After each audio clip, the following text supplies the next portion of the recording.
$500 projector. It's gonna be for our event. We're gonna have tournaments here at the gym. We wanna make it look extra nice. And what we're gonna do, we're gonna put a little curtain here down the middle. So we're gonna be using this mat up here. This front mat is gonna be where the guys duke it out. And we're gonna shoot with the beam projector, which came today. Abstract art video timed to the music that we used at the championship last year.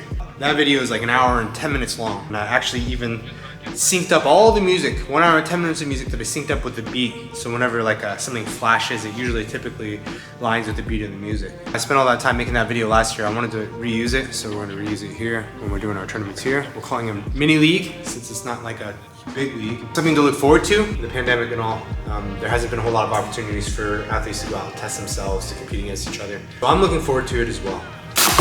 So this is a $500 projector. It should be strong enough. I think I did like an hour of research on this stuff because I'm not very knowledgeable about projectors, but this projector should be the real deal. And then from the $500 mark, if you want to get a nicer projector, the price just goes up very quickly. So if it doesn't do, we're just gonna have to use it anyways. It doesn't look any nicer than the $180 projector, but. Yay! We got it to work.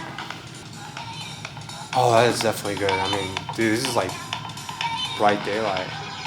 But I want it to take up the whole wall. Yeah, that's super zoomed out, and then you have to focus it. When you get like really close, you can actually see the pixels. The GIF for the camera, which I've never used before.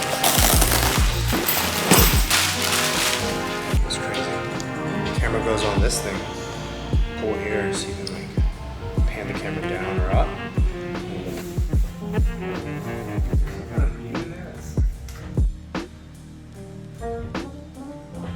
Alright.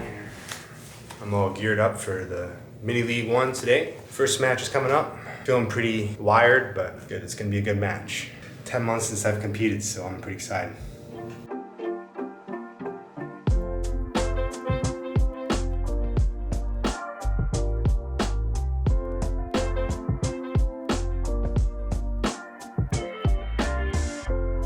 So looking back at the matches a few weeks later, one of the things that stood out to me during this event and how I was fighting was that I was kind of holding a lot more than usual. Usually I'm a lot more dynamic, the type of person where even if I'm leading on points and there's a minute left, I'm still trying to pass someone's guard. I'm still trying to sweep someone or try to catch the submission. Usually, that's how I fight. And that's how I enjoy to fight. It's more dynamic, it's more entertaining, both for the other fighter as well as me and the spectators. But this event was a little bit different. It was the first time that I was fighting brown belts as a black belt. I never would have expected that that type of pressure would have had any kind of effect on me. I didn't really feel much pressure, but when I was coming down to the last 48 hours, I started to feel a lot of pressure. For sure, I didn't want to lose to any of the guys that I was going to be competing against. Not because I don't think that they're worthy athletes, but because, you know, a black belt losing to a brown belt can kind of be a shameful or embarrassing thing.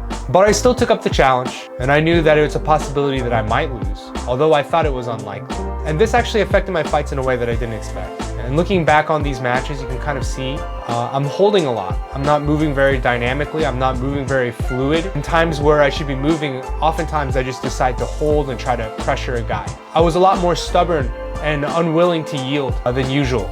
So for example, sometimes it's good to move more dynamic, like left and right.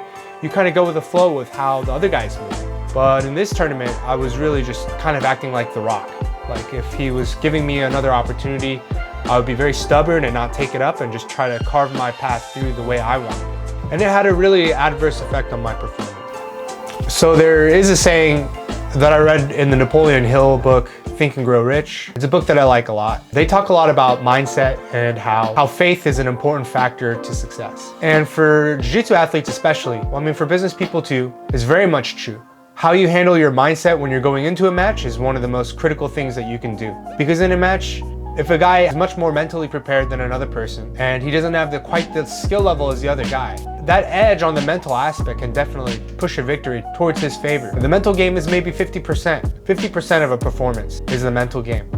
And then the other 50% will be the actual technical skills or the level of the fighter, condition of the fighter physically. 50% is a lot, you know, it can really make or break a performance. When you have any kind of fear that's coursing through your brain, it's impossible to have confidence. When there is fear in your heart, there is no faith. And although I wasn't afraid during the matches, there was a little bit of anxiety, and that anxiety makes it much more difficult to move freely with confidence the way that I normally would. And so this affected my matches, my first match and my second match, quite a bit.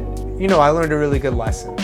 I have to manage these types of expectations prior to my matches in a way to ensure that it won't affect my matches in the future. Seeing as how I've already lost to a brown belt before, I don't think I'm gonna have that type of pressure in the future. So do I regret competing? No, I don't regret. And losing is really not that big of a deal. Next time, if I'm to compete against brown belts, I'm probably really not gonna care about the loss so much, making it a lot easier for me to have a good performance in my future matches.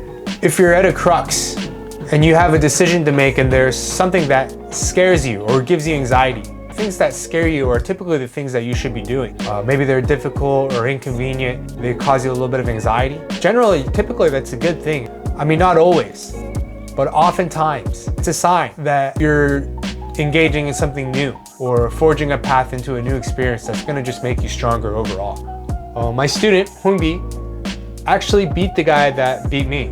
So that was nice, you know, I was really happy for him.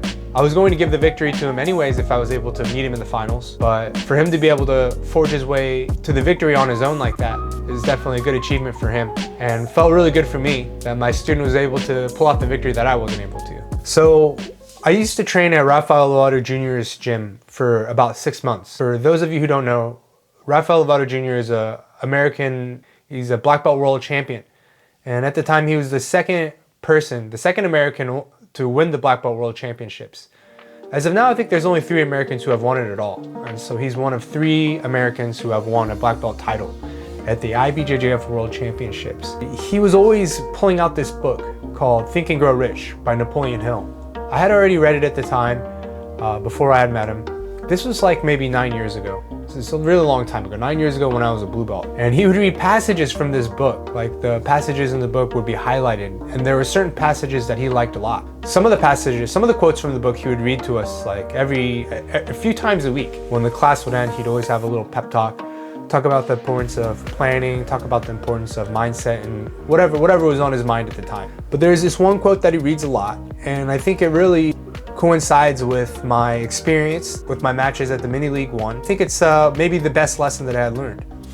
And although it doesn't match up completely, I'll just read it. If you think you are beaten, you are. If you think you dare not, you don't. If you like to win, but you think you can't, it is almost certain you won't. If you think you lose, you're lost. For out of the world we find, success begins with a fellow's will. It's all in the state of mind. If you think you are outclassed, you are. You've got to think high to rise. You've got to be sure of yourself before you can ever win the prize. Life's battles don't always go to the stronger or faster man, but sooner or later the man who wins is the man who thinks he can. Yeah, Lovato used to read that quote to us all the time. I think it really highlights the importance of how important your mental preparation for, well, you know, sports matches, how important it is for sports matches can be, but also for business or for just lifestyle. You know, you can apply this type of lesson anywhere in your life, whether it's at work, whether it's with your relationship with your wife. I really am a big advocate on the importance of the mental game, both in sports and in life.